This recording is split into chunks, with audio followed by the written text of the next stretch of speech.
Tem muito pai e muita mãe que projetam os seus sonhos em cima dos filhos. E quando isso acontece, automaticamente esse filho não consegue seguir adiante para a vida. Sabe aquelas histórias de quando o pai fala assim: ai, o meu sonho, vou usar um exemplo. Ai, o meu sonho era se formar em direito, era eu me formar em direito, mas eu não tinha condições financeiras. Ai, eu não tinha condições porque era tudo tão difícil. Ai, mas era o meu sonho, meu sonho. Aí, o filho pega e ele vai fazer uma faculdade. E o pai só chega e fala assim: eu só vou pagar a faculdade para você se você fizer direito. Aí, quando isso acontece, o filho vai pensar: não, eu vou fazer porque eu amo meu pai. Como que fica dentro desse filho? A gente precisa levar sempre isso em consideração. Como que vai ficar internamente? O filho vai falar assim: ah, pai, mas então eu sinto muito, eu não vou fazer. Geralmente, os filhos não têm essa consciência. Geralmente, os filhos vão falar assim: não, meu pai tá pagando, eu vou fazer sim. Só que realmente não é o meu sonho. Não é o que faz meu coração vibrar e falar: eu vou fazer. Eu vou fazer porque meu coração tá vibrando em cima disso. A realidade é, todo adolescente fica muito perdido porque não sabe nada da vida ainda. Como que vai saber que vai querer seguir adiante, né? Na profissão, algo que fala: nossa, eu quero seguir adiante fazendo tal, sabe, formando em tal coisa. É difícil. Então, eu particularmente estava perdidaça. Eu não sabia o que eu queria. Eu estava com 18 anos, eu falava: ai, e agora? Eu tenho que fazer alguma coisa. E aí, sabe o que aconteceu? Nessa época que eu queria me formar, os meus pais nunca interferiram. Nunca. Nas minhas escolhas, não. Nossa, eu sou muito grata a eles. Só que eu era aquela coisa que eu ouvia as conversas, orelhão. Aqui na minha cidade, a gente chama de orelhão. Pescoção, sabe? Pessoas que ficam escutando assunto que não é para escutar. E eu era a famosa pescoção aqui dentro de casa. E um certo dia eu escutei também que o sonho da minha mãe era ser o quê? Enfermeira. Olha isso. Era o sonho dela, porque ela ajudava dentro do hospital. E aí eu, com aquele espírito da salvadora, perdida, espírito da salvadora, queria realizar desejo de mamãe. E aí o que eu fiz?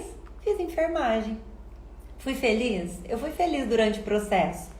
Mas falar assim: Pri, você era realmente feliz fazendo isso? Ah, gente, eu senti que foi só um momento, sabe? Então, basicamente, a gente precisa compreender. Será que os pais estão projetando isso nos filhos? Ou são os filhos que estão querendo ser os salvadores dos pais? Se a gente não consegue identificar essa dinâmica entre pais e filhos, geralmente a gente vai passar por dificuldade, tá?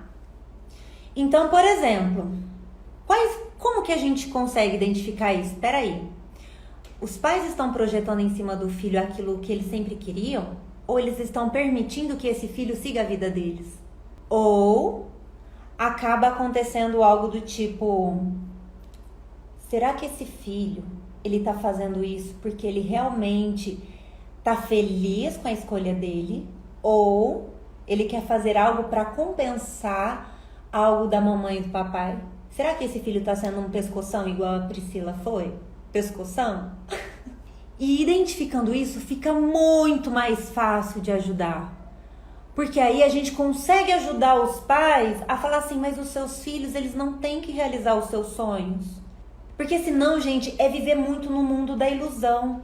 É querer principalmente manter os filhos aonde? Num controle. E esses filhos, internamente, dentro da consciência pessoal, vai acontecer o quê? Esse filho, ele vai sentir culpa, sabe? Se ele fizer diferente do pai, se ele fizer diferente da mãe. Então, basicamente, a gente só vai ajudar se a gente ajudar esse filho a reconhecer que ele se posicionou no lugar do Salvador, ou se os pais se posicionaram no lugar do controle ali em cima do filho. Porque, querendo ou não, gente, pai e mãe, principalmente as mães, eu falo isso como mãe, a gente tem muita dificuldade de olhar para os nossos filhos e reconhecer que em algum momento a gente vai se tornar desnecessário na vida deles. É difícil pra gente. A gente vê que a gente não vai mais ter importância para eles. Nesse ponto, né? De falar, ele depende de mim, depende de mim, depende de mim. Nós, como pais, nós queremos o quê? Que os filhos cresçam e que sigam para a vida. Não é verdade? Eu quero do fundo do meu coração que um dia que eu não estiver aqui, que a nossa filha, ela saiba o caminho que ela vai seguir, sabe? Porque às vezes a gente não percebe isso. E a gente começa a controlar, achando que, sabe, a gente só tem que, né, os filhos têm que fazer só do jeito que a gente acha que é bom. Entende?